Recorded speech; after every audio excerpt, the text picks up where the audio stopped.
La Coupe du Monde 2026 a vécu, mais la Coupe du Monde 2026, on continuera toujours d'en parler dans plusieurs secteurs. Aujourd'hui, nous allons nous focaliser sur ce qu'a été, bien sûr, sa couverture d'une manière assez particulière. Nous allons parler d'un acteur majeur. Il a également été au cœur, bien sûr, de cette 23e édition. C'est quelqu'un qui s'y connaît. Eh bien, il a couvert pas mal d'événements. Il a été au Mondial des clubs à Abu Dhabi avec le tout-puissant Gabert Mazembe. Il a également été aux Jeux Olympiques 2016 de Rio de Janeiro. Il revient de la dernière Coupe du Monde. Allez-y comprendre que c'est l'homme des grands événements. On peut les présenter des grands événements sportifs.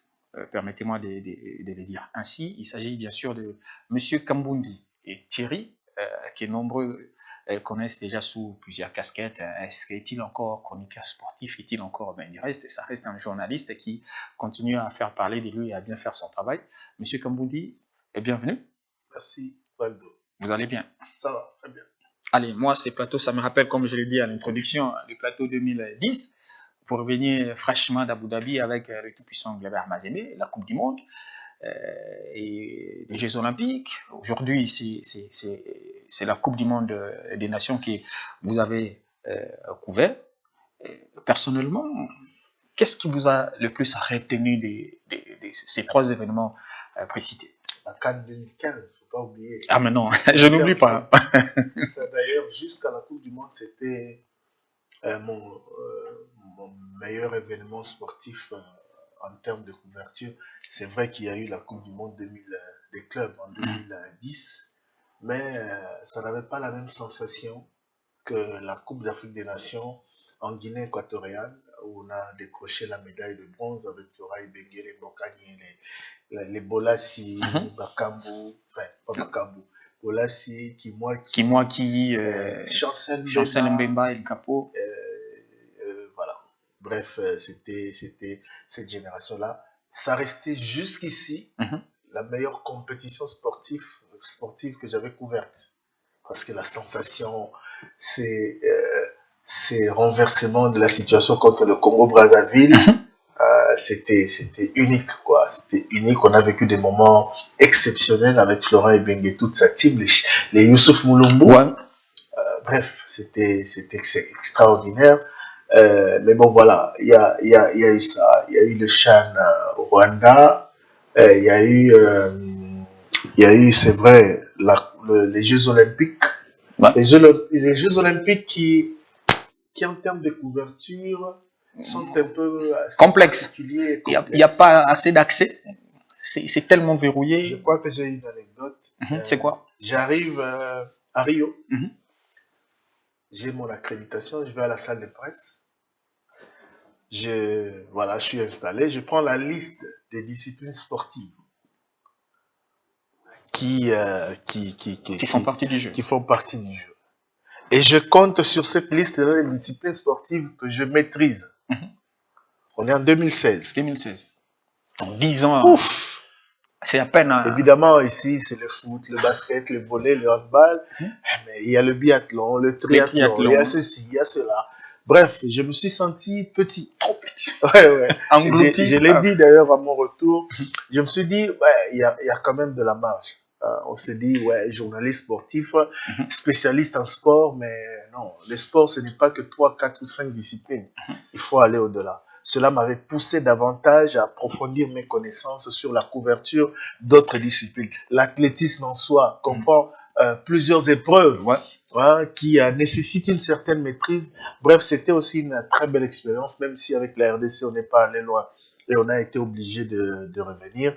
Mais la Coupe du Monde, c'est la Coupe du Monde, quoi. C'est la Coupe du Monde. C'est la Coupe du Monde, mais comparativement, quels sont les... C'est vrai, on va y aller. Et les particularités, on va se dire, ça reste des grands événements. J'ai épinglé la Coupe du Monde du club avec Abu Dhabi 2010, avec le tout-puissant Gabert Mazembe. On sent que l'organisation est grandeur nature. Les Jeux Olympiques également énormes. Mais vous qui étiez dans ces événements, à comparer à la Coupe du Monde 2026, est-ce que vous sentez la grandeur, l'ampleur de l'événement? Ça diffère à quel niveau? C'est clair.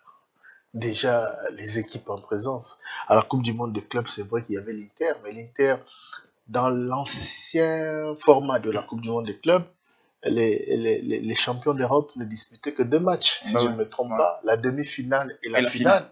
Donc, les Samuel Eto'o, les Milito et les autres n'arrivaient que la veille. Donc, voilà, et à part l'Inter Milan, qui était champion à l'époque, il y avait des clubs de la CONCACAF, des clubs d'autres zones de la planète. Donc, voilà, on a suivi Mazembe, qui a joué, je crois, 4 matchs, si je ne me trompe pas. Et voilà, mais la Coupe du Monde, c'est autre chose. Déjà, pour toutes les stars du football mondial, arborer le maillot de leur équipe nationale revêt un caractère particulier. Ils sont en club toute la saison, ils sont en club durant 4 ans, c'est vrai, mais la Coupe du Monde est un championnat déjà pour chacun des joueurs unique. C'est le meilleur des trophées possibles que puisse décocher un joueur de football. C'est le rendez-vous à ne pas manquer.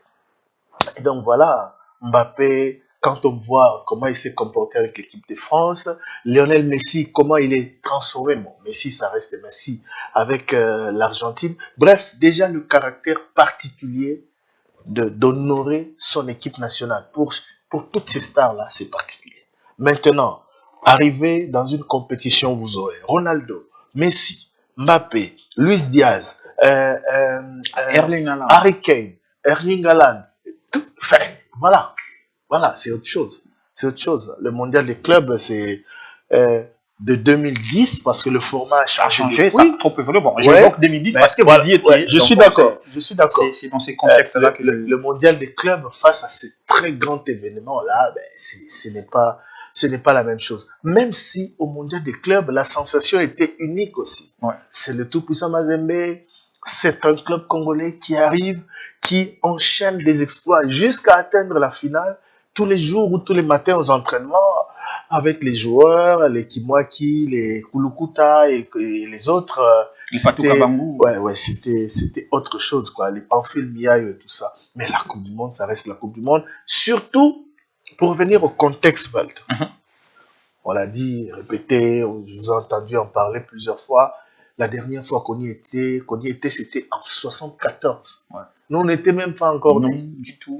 Le narratif de cette Coupe du Monde, c'est les étrangers qui nous l'ont imposé. Donc, quand vous allez sur toutes les plateformes en ligne, vous tapez Coupe du Monde 74, c'est des récits de l'humiliation des léopards, les 9-0 contre la Yougoslavie, ainsi de suite, les 13 buts qu'ils ont concédés sans en manquer un seul, etc. Les problèmes des primes, c'est tout ça.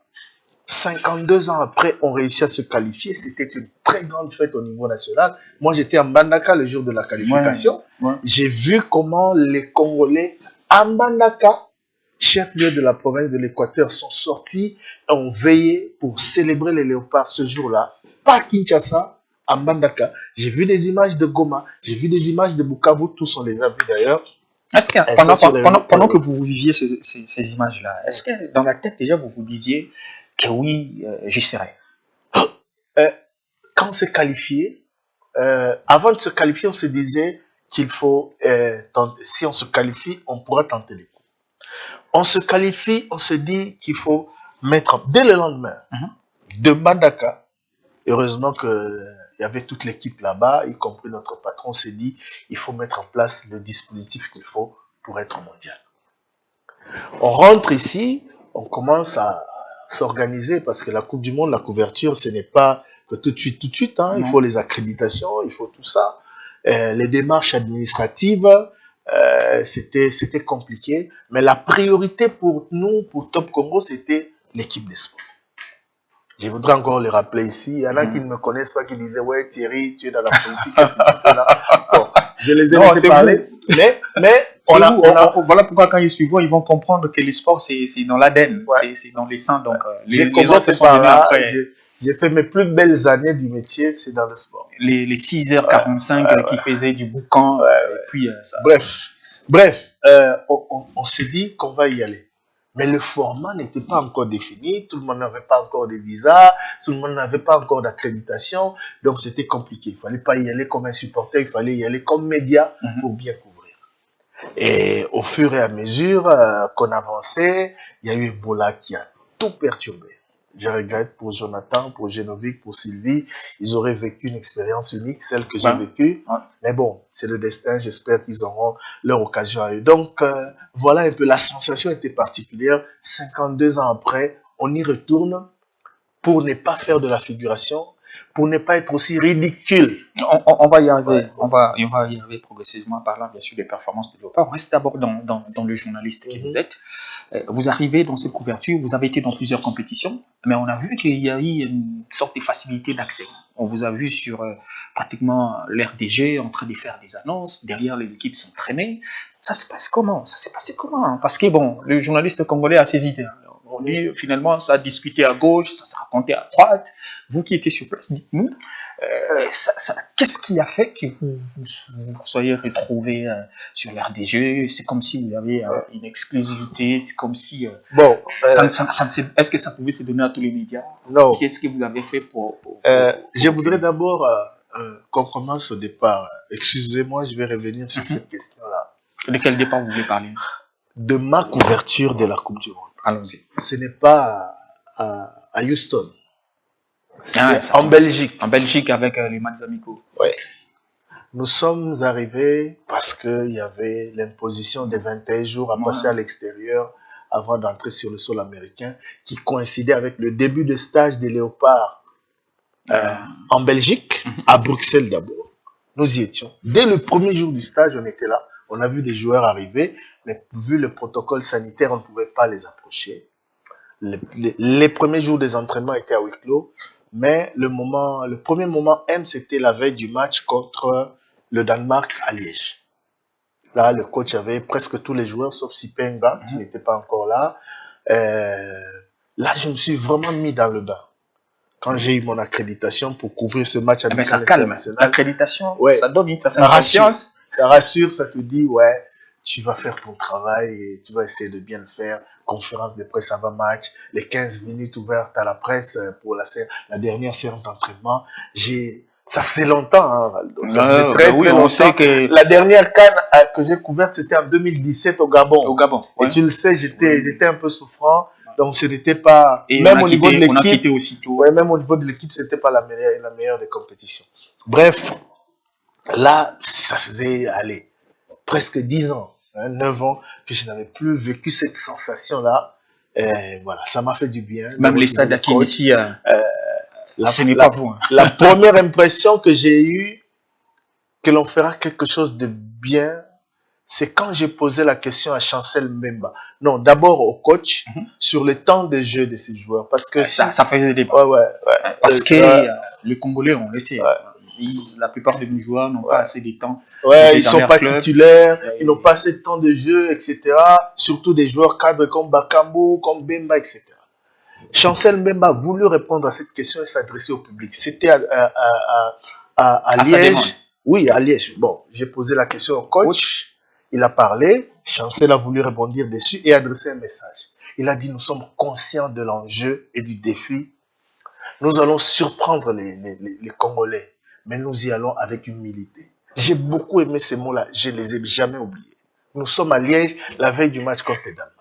On joue après conférence de presse, pouf, on s'organise. On va à Orléans pour la conférence de presse, pour le deuxième match contre le Chili. On perd ce match, 2-1. Après le match, le coach m'accorde une interview exclusive. J'ai dû attendre Jerry Kalemo, à qui je dis grand merci à organiser ça. Il n'y avait pas de presse parce que le match était à huis clos. Le coach est arrivé. On a fait l'évaluation, je crois, des 3 premières semaines de préparation. Il a parlé aux Congolais, il était très très bien. Il nous a beaucoup respecté. Et vous aussi, dans votre flair, est-ce que vous sentiez en lui cette positivité dans son travail? Bon, vous connaissez des sabres peut-être mieux que moi. Moi, je l'ai pratiqué lors de cette Coupe du Monde parce que j'avais quitté le journalisme sportif depuis un certain nombre d'années. Non, pas quitté, vous avez ouais, voilà, bref. On ne quitte pas le sport. Bref, vous l'avez pratiqué mieux que moi.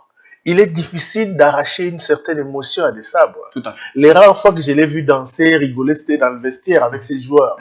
Alors, il est d'une sérénité incroyable. Même lorsqu'il a perdu son père contre l'Angleterre, regardez en conférence de presse. Il était lui face professionnel jusqu'au bout. Ces problèmes ne sont pas vos problèmes. Donc. Voilà, c'était, il est resté zen. Mais malgré la défaite, il était cool avec moi et il était confiant. Il avait confiance en ses joueurs. Je ne sais pas, il dégageait quelque chose.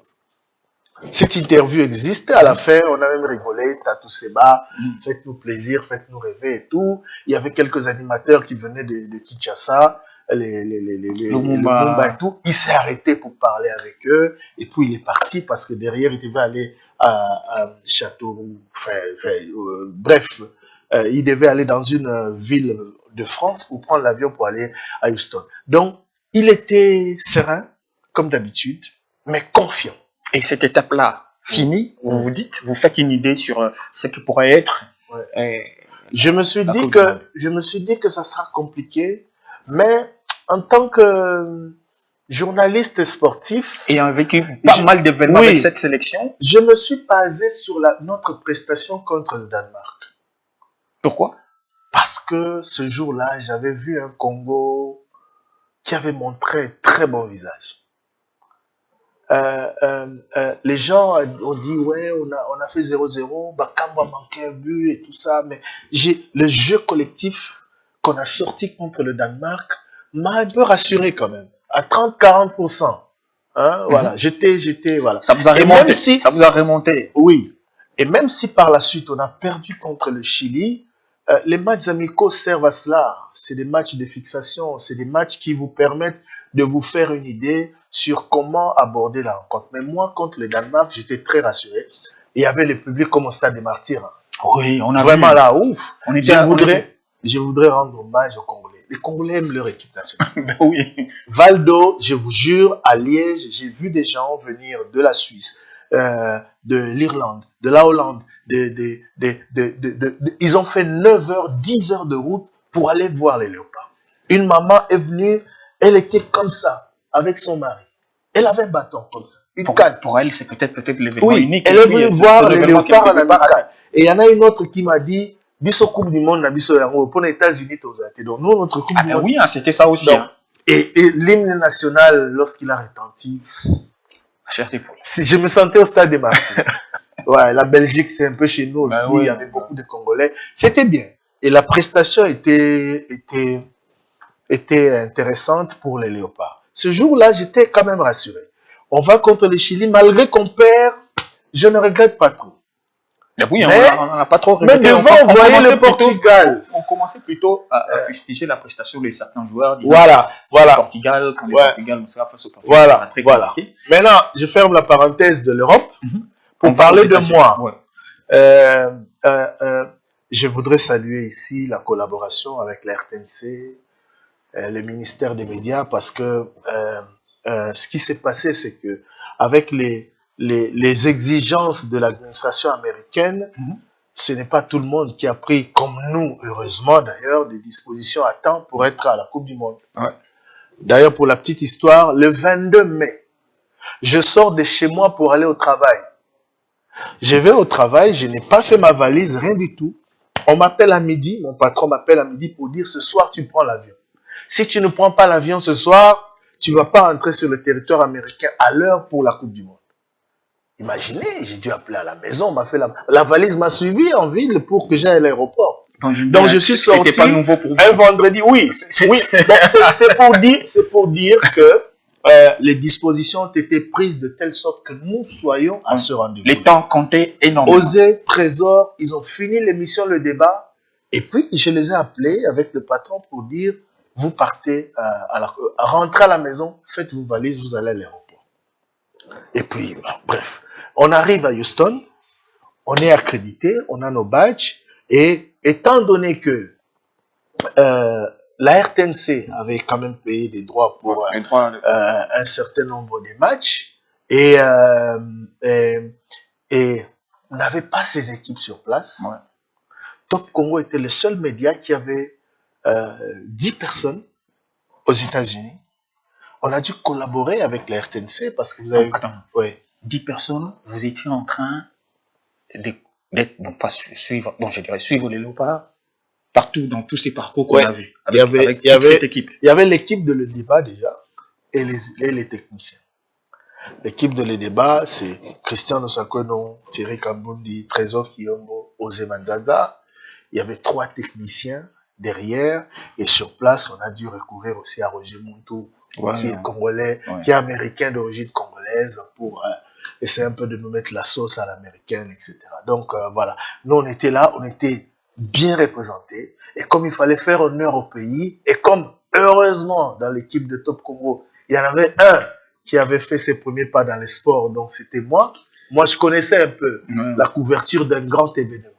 Je connaissais l'importance d'être accrédité et l'importance de respecter à la lettre les exigences de la FIFA. La FIFA, c'est encore un autre level par rapport à la CAF, excusez-moi, mais voilà, j'ai cessé de répéter que si on nous dit 15 minutes, c'est 15 minutes. 14e minute, il faut dégager. Si on vous dit la conférence de presse, c'est à 18h, c'est à 18h.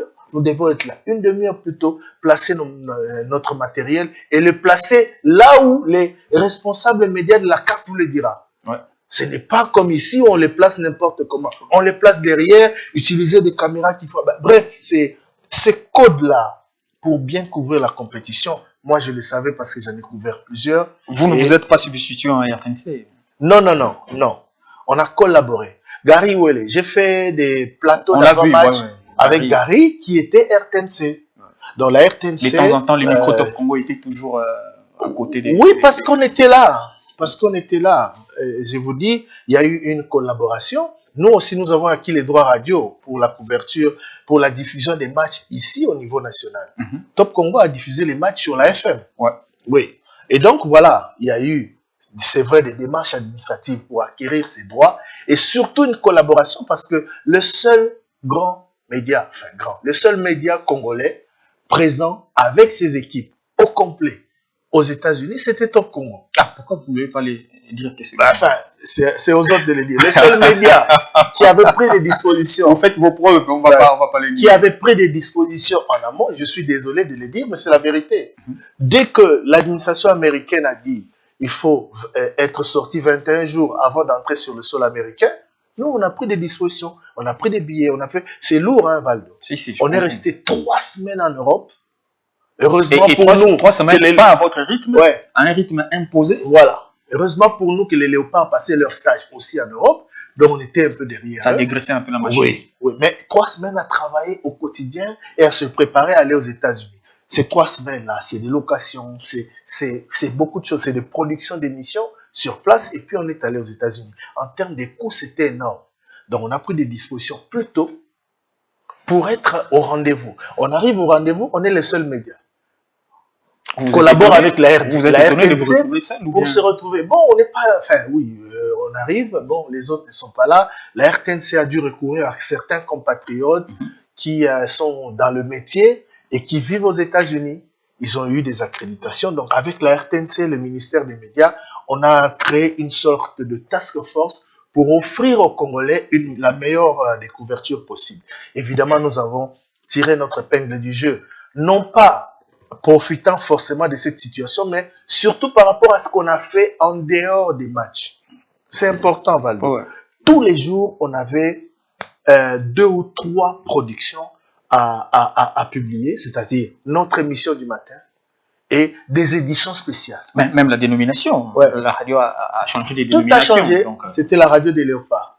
On suivait, j'ai assisté à toutes les séances d'entraînement des Léopards qui étaient ouvertes à la presse. Toutes. Alors que... Bon, vous ne voulez pas rater les moindres détails. Mais c'est tout avoir. Il fallait tout avoir. C'est ça l'exigence du haut niveau. Je vais vous raconter l'histoire de Guadalajara parce qu'il faut que les gens le sachent. J'y reviens. Ça veut dire quoi? J'ai beaucoup couvert des compétitions internationales avec vous. On va aux entraînements très souvent. Les journalistes vont aux entraînements la veille des matchs. Oui, comment ça se... Comme il y a 4 jours d'écart entre les 2 matchs, bon, le premier, le deuxième jour, on est un peu lourd. Mais nous, ce n'était pas le cas. Tous les jours. J'appelle Jerry tous les matins. Ah, le programme, les 2 années, c'est comment le programme pour aujourd'hui? Il dit séance d'entraînement à 10h, les 15 premières minutes ouvertes à la presse. Ah, vous n'allez pas nous donner 1 ou 2 joueurs? Si, on va vous donner des joueurs. On y va. Il n'y avait pas beaucoup de journalistes. Il n'y en avait pas beaucoup. Nous, on arrivait, on commençait notre direct là. Notre production du soir, l'édition spéciale sur la séance d'entraînement des Léopards, du lendemain du match. Même si elle ne concernait que des joueurs réservistes ou ceux qui n'ont pas eu assez de temps de jeu la veille. C'est la Coupe du Monde. C'est la Coupe du Monde. On est là, comment ça se passe, comment on a digéré le nul contre le Portugal, comment on a digéré la défaite contre la Colombie, ainsi de suite. On faisait notre show et puis on rentrait. On allait à la recherche des Congolais. Donc, tous les jours, on était à fond sur divers angles de production pour fournir suffisamment d'éléments à nos auditeurs. Non seulement les auditeurs et aux téléspectateurs, à tous ces Congolais. Le peuple congolais, parce que tous étaient focus. C'est dans la diversité qu'à temps et à contre-temps, on n'attendait pas X temps pour voir, mais on savait qu'à telle heure, il y a telle intervention. Donc, pour conclure, si on a été au cœur de cet événement, on a fait les plateaux d'avant-match, comme ça se fait en Ligue des Champions. Moi, j'étais honoré de me retrouver là, sur l'aire des jeux, dans le rang central, avec derrière moi Harry Kane, de l'autre côté les Bakabou et les autres en train de s'entraîner, derrière moi Cristiano Ronaldo, derrière moi Luis Diaz. Bref, c'était... Et à la mi-temps de tous les matchs, c'est moi qui faisais, pour le côté congolais, les interviews qui étaient diffusées en international. Oui, c'est moi qui le faisais.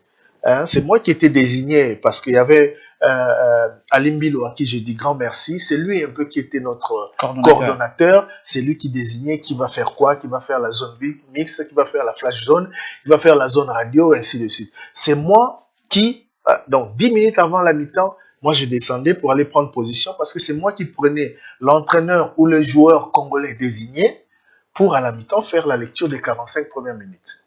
À la fin du match, j'étais à la flash zone avec Gary Ouele. Avant le match, je faisais 2 plateaux. D'abord près de la ligne de touche. Et puis, dans le rang central. Près de la ligne de touche, là où vous vouliez crier le nom de Ronaldo derrière. Bref, vous savez, c'est ça le côté passionnant et exceptionnel du football. Hein. On est supporter et professionnel en même temps.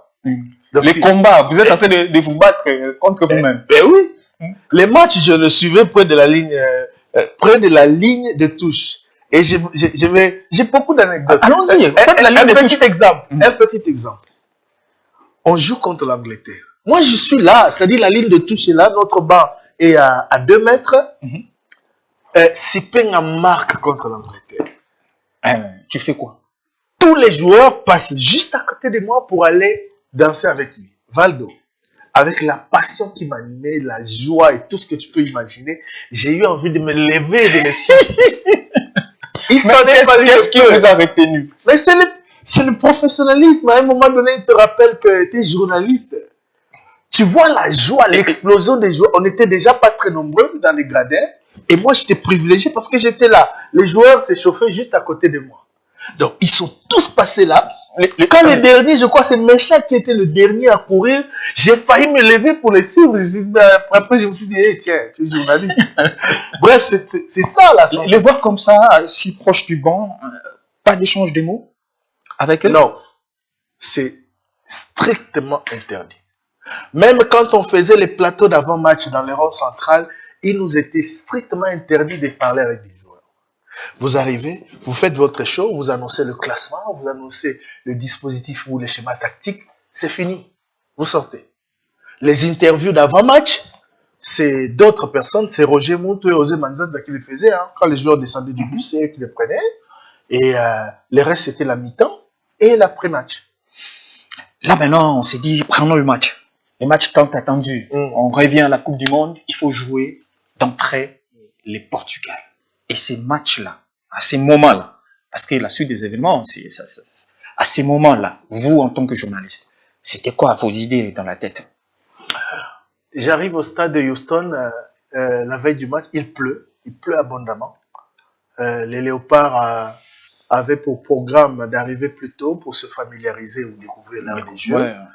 C'est strict, hein, c'est calé, 11h10 là-bas, après ils vont à l'entraînement. Nous, on les a suivis là, on les a ratés, et puis ils sont allés à l'entraînement, on est allé à l'entraînement. Mais moi, quand j'entre au stade de Houston, je regarde, j'ai dit, mon Dieu, pas de 9-0 demain. Tout sauf ridicule. Parce que regardez, en même temps, il ne faut pas oublier, les Congolais, ils étaient, Tolia Bango, Toko Kanga, Cristiano, tout ça, la bouée. Mais moi, je regardais la fiche. La fête du match. Oui, j'ai regardé cette équipe portugaise qui, sur papier, était de loin supérieure à la nôtre. Tous ces joueurs, les Bruno Fernandes, Bernardo Silva et tout. Les gens voyaient Ronaldo. Mais regardez tous ces jeunes là autour. Et la saison qu'ils ont faite dans leur club respectif. Surtout les Je Paris. me disais, mon Dieu, pas ça. Qu'on reproduise au moins le match contre le Danemark. La combativité que j'ai vue défensivement, je crois qu'on va faire quelque chose. Mais on ne doit pas être ridicule.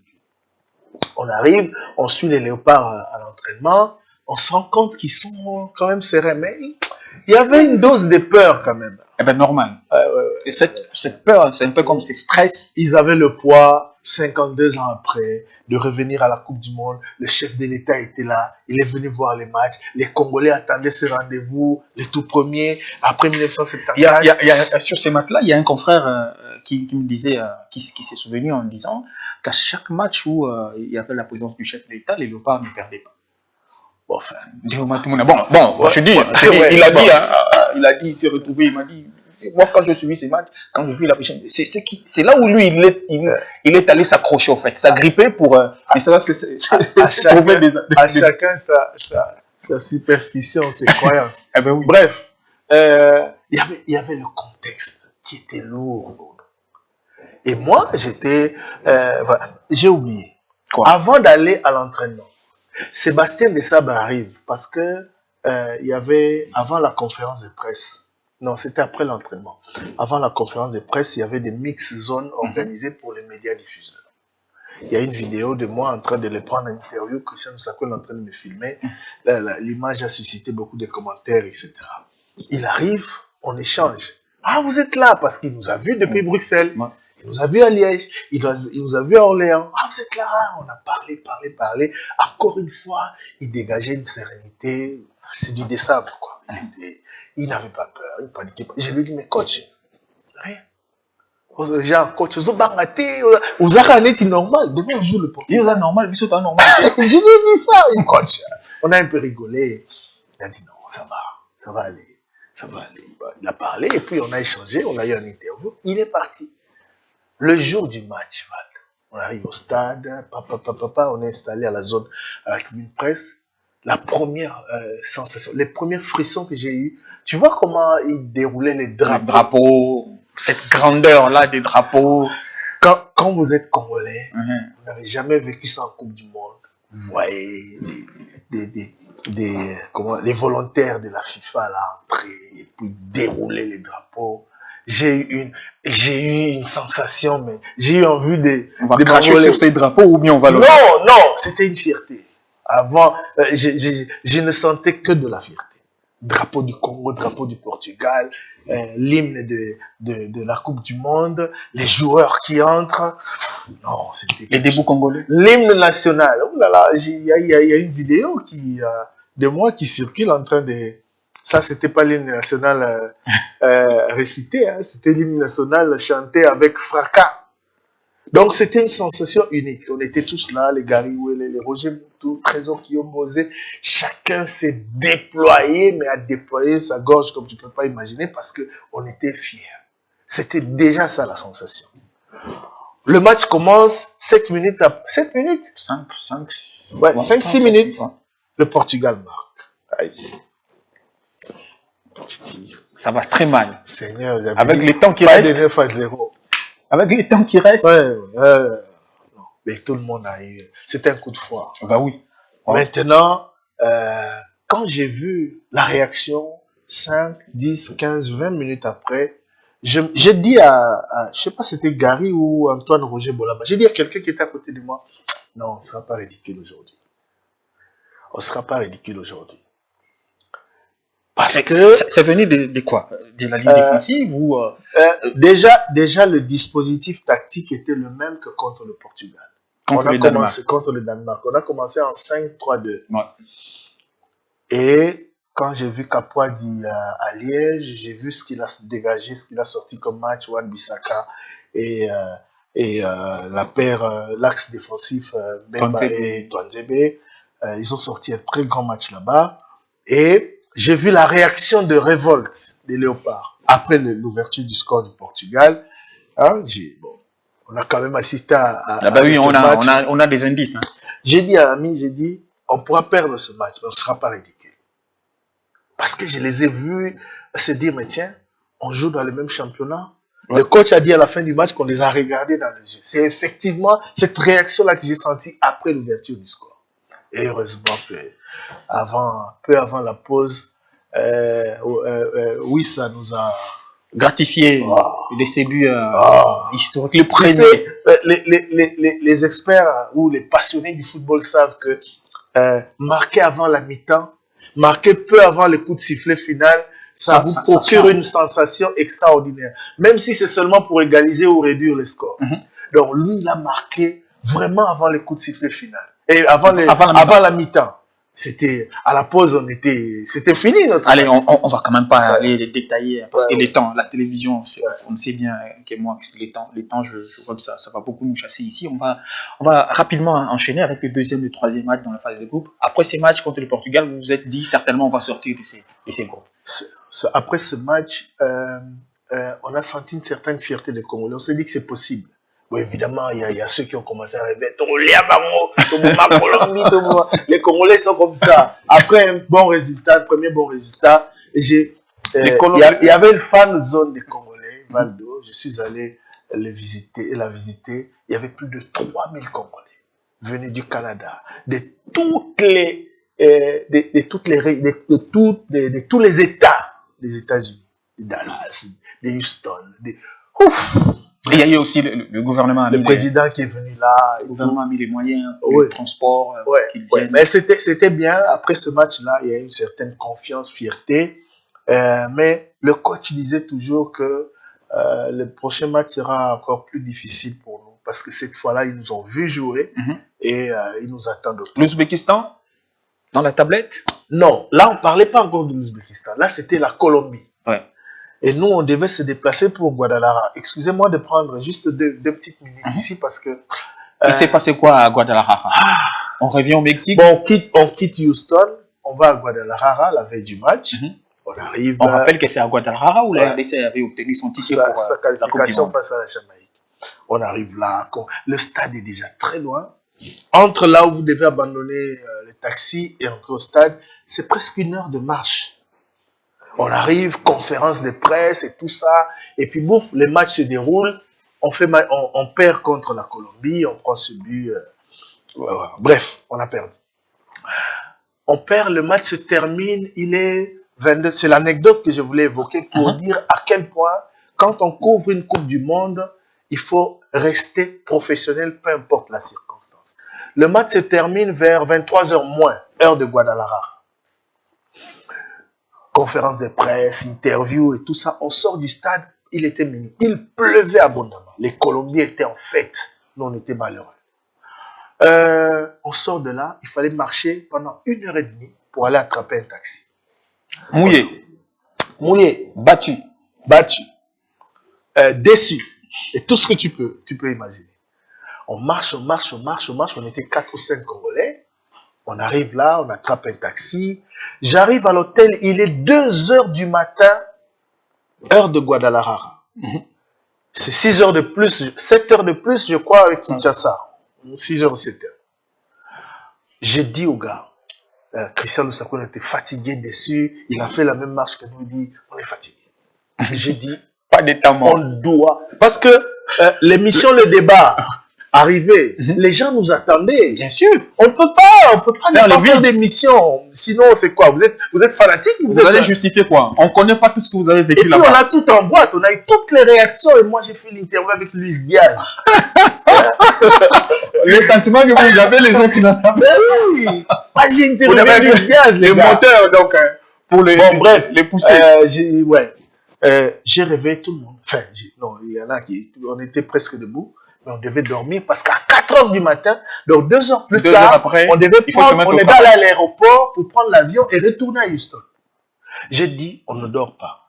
Déjà, ce jour-là, on s'était réveillé à 4h pour faire l'émission en direct ici, hein, c'est 7 heures de direct, des trucs, 4 heures pour faire l'émission qui devait passer en direct ici. Donc, on n'a pas dormi de 4 heures de la veille jusqu'à cette heure-là. On a perdu, on a été mouillé, tout ce que tu peux imaginer. Vous avez été mis au défi. J'ai réuni tout le monde. Regardez cette émission-là après le match contre la Colombie. Il y avait Roger Montou, Trésor des gens qui oui, mais on somnolait pratiquement sur le plateau. J'ai dit, on fait l'émission.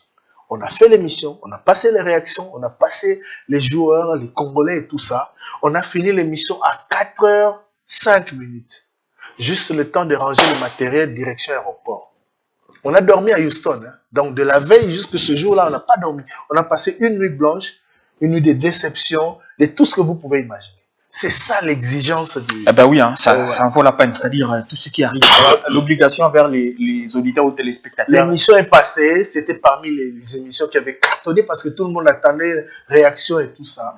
On arrive à l'aéroport, on prend l'avion, l'un d'entre nous reste à Guadalajara, il ne peut pas entrer parce que CBC a estimé que... On arrive à Houston, moi on me retient encore pour des contrôles parce que Ebola, bref. Heureusement que tous on est entrés. Focus maintenant, match contre l'Ouzbékistan. Il fallait, je crois, 2 jours après, prendre l'avion pour Atlanta parce que c'était pas un même. Allez, c'était pas, on sait comment ça s'est passé les matchs contre l'Ouzbékistan. Ça fait sensation. Il y a la RDC a été réactive pour se qualifier. Les matchs contre l'Angleterre. Donc, bref, c'est pas ça là. Les Congolais ont vécu ce qu'ils ont vécu. Vous nous avez rappelé, donné un peu certains éléments qu'on n'a pas vus. C'est bien. Mais dans l'ensemble, aujourd'hui, s'il faut résumer, bien sûr, cette couverture de la Coupe du Monde en tant que journaliste, qu'est-ce que vous pouvez dire? C'est le plus grand événement que j'ai couvert dans ma carrière. J'ai 20 ans de métier aujourd'hui. J'ai commencé en 2006 au stadium de basketball. J'ai fait des CAN, j'ai fait le CHAN, j'ai fait la coupe du Monde des clubs, j'ai fait les Jeux Olympiques. Mais la sensation que j'ai éprouvée en Coupe du Monde est unique. C'est le plus grand événement que j'ai couvert. Et en termes de discipline, bon, les exigences de la Coupe du Monde, je les connaissais. Ce n'est pas très différent des exigences de la Coupe d'Afrique, la couverture de la Coupe d'Afrique. Quand on est accrédité, déjà quand on sollicite une accréditation, la CAF vous dit, voilà, une accréditation ne vaut pas prise en charge. Les journalistes, si tu te comportes mal, tu le sais. Si, on ravit. Si tu te comportes mal, on te ravit le badge. Il y en a un à qui on a ravi le badge d'ailleurs chez nous là-bas. Bref, c'est comme ça. Ça, je savais déjà et c'est moi qui ne cessais de rappeler aux autres. On est à la tribune presse, on est journaliste, on ne peut pas filmer. Vous voyez les moments où, quand Wissa devait tirer son penalty, par exemple. Un Congolais supporter qui est dans les gradins, il prend son téléphone, il filme. Mais toi, journaliste qui est à la tribune presse, tu ne peux pas filmer. On t'arrache tout de suite ton badge. Tu ne peux pas. Donc, c'est ces codes-là du métier que les autres ont intégrés progressivement. Moi, je savais. Moi, je leur ai dit, il faut respecter. Pour se faire respecter, se faire considérer. Et puis, on est privilégié. On a droit à certains accès qui nous rapprochent davantage des acteurs. Il ne faut pas abuser. Et puis, il ne faut pas gâcher ça. Donc, le fait, pour moi, personnellement, d'être au cœur de toutes les grandes interviews. De notre côté, toutes les grandes interviews, c'est moi qui les faisais. Avec Gary Ouellet. Toutes les grandes interviews. Avant, à la mi-temps, après match, moi, j'ai eu le privilège d'en faire d'ailleurs plus que Gary parce que à la mi-temps, c'est moi. Le signal qui passait en international, si c'est Pamphile Miayo qui parle, si c'est lui-même le code qui analyse les 45 premières minutes, c'était moi et moi seul. Donc, toutes les grandes interviews de ce mondial, côté congolais, c'est moi qui les ai faites.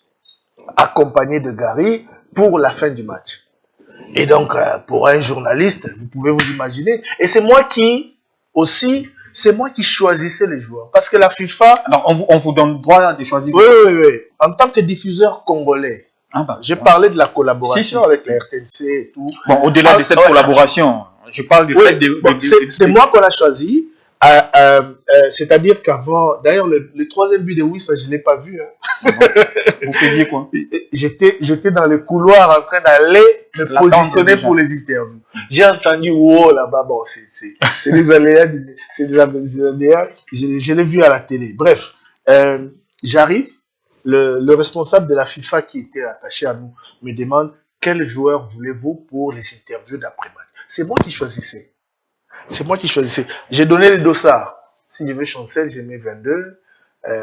Lionel Passy, Wissa, le coach et tout ça. On en prend 7 ou 8 et ils vont là-bas. Peut-être qu'ils vont nous en ramener 5. Et puis voilà, ce sont les 5 là que j'aurais choisi qui vont faire le tour de tous les plateaux parce qu'il y avait beaucoup de plateaux. On va faire un parallélisme. Je vais bien, c'est vrai. En 1 minute, Caleb, si vous me permettez. De tout ce que vous dites là, vous connaissez les réalités. Nos réalités d'ici n'ont pas changé. En termes de couverture, en termes de recherche d'interviews, en termes de... Aujourd'hui, on est dans l'après-coupe du monde. Qu'est-ce qui doit être fait aujourd'hui au niveau de l'organisation de notre championnat? Et serait-ce que pour mettre en place cette dynamique d'accès, d'échange, parce que les journalistes cherchent à voir X, Y joueurs et consorts, comment s'y prendre? Est-ce qu'on peut réfléchir, essayer un peu de se rapprocher, de ramener, de mettre un peu plus de joueurs à la disposition de la place, ou bien... Valdo, je ne voudrais pas mal parler de mon pays, mais on a du boulot. Si, on le sait, mais... Je ne sais pas aujourd'hui ce qui se fait à la Lina Foot, comment les matchs se couvrent. Je vois de temps en temps des images des conférences de presse d'avant-match. Et voilà, mais... Les conditions sont très loin, très loin. Je vais vous donner une anecdote. Lorsque le Portugal fait match nul contre la RDC, moi j'étais à la flash zone, là où on demandait des joueurs, mais il y a la zone mixte aussi, ouais, par où tous les joueurs doivent passer. Cristiano Ronaldo arrive, il ne veut pas passer par où sont les journalistes, donc par la zone mixte. Il ne veut pas parler. Il ne veut pas passer pour ne pas être embêté. L'organisateur lui dit, monsieur, vous devez passer par là. Vous devez. Quitte à ne pas vous exprimer, mais vous devez passer par là. C'est ça l'exigence. Et puis, tous les entraîneurs, victoire, défaite, match nul, tous les membres du staff technique, tous les acteurs de cette Coupe du Monde connaissaient l'exigence vis-à-vis de la presse. La FIFA respecte les médias qui ont payé les droits, les médias qui ont le droit d'avoir des acteurs avant, pendant, après le match. Il est encore question des droits aussi. Hein. Donc, oui. Il y a le droit, il y a aussi la mise en condition. Ouais. Vous arrivez, on vous met dans de bonnes conditions, on vous donne la connexion, on vous permet de travailler. Et voilà, on a du chemin à faire, mais c'est possible de s'organiser, de prendre ne serait-ce que les 30% de cette organisation-là et les ramener chez nous, mettre en valeur les journalistes du Congo qui se battent au quotidien. Notre championnat est mal couvert, mal diffusé. On a tout dit. Et il y en a qui disent même championnat Koufez à la société. Non, le championnat existe, mais il n'est pas aussi visible qu'avant. Mais les rares journalistes qui essayent de le rendre visible, mettez-les en condition. Mettez-les dans les meilleures conditions. C'est juste une question d'organisation. Vous sollicitez des accréditations, vous les avez, et c'est aux journalistes aussi de respecter ce que dit l'organisateur. Je vous ai parlé du journaliste qui ne peut pas filmer comme n'importe quel supporter. Donc d'un côté comme de l'autre, il y a du travail à faire pour qu'on en arrive à un niveau professionnel aussi élevé. Allez, merci beaucoup Thierry Kamboundé pour votre présence dans ces plateaux. Moi, ça m'a rappelé, je me suis dit en 2010, je l'ai fait avec lui et James Katambwa. James était en soutane. En soutane, habillé en Abu Dhabi. 2010, 16 ans plus tard, on l'aurait fait. En 2010, c'était également l'Espagne qui a gagné la Coupe du Monde en Afrique du Sud. Et également en 2026, c'est encore l'Espagne qui gagne. Donc, merci beaucoup d'avoir répondu à notre invitation. Merci à vous de m'avoir invité. C'est pour la première fois que je donne autant de détails sur... Il y a beaucoup de choses à dire, mais bon, la télé, c'est... Le temps aussi. C'est le temps. Je suis vraiment privilégié. C'est une grâce. Hein. Me retrouver là, moi qui avais un peu levé les pieds. Mais la leçon, c'est que... Pardon, pour finir. En 30 secondes. Ouais. Le journalisme sportif est la meilleure école de ce métier. Ça, c'est de un. De deux, on n'abandonne jamais le sport. Et j'ai eu l'avantage, moi, par rapport à tous ceux qui étaient là, d'avoir été journaliste sportif. Très bien. Allez, encouragez les jeunes qui arrivent, donc on n'abandonne pas. On peut aller faire autre chose. La politique, aujourd'hui, il est dans plusieurs choses. Économie, politique, il est vraiment dans beaucoup de choses. Mais quand il s'agit du sport, vous n'avez qu'à suivre les plateaux. Vous allez comprendre que c'est lui a une longueur d'avance par rapport à tous ceux qui se trouvent avec lui dans le studio. Merci à l'équipe technique qui s'est mobilisée pour qu'on arrive aisément et paisiblement chez vous. On prend rendez-vous au prochain numéro dans notre temps. Prenez grand soin de vous.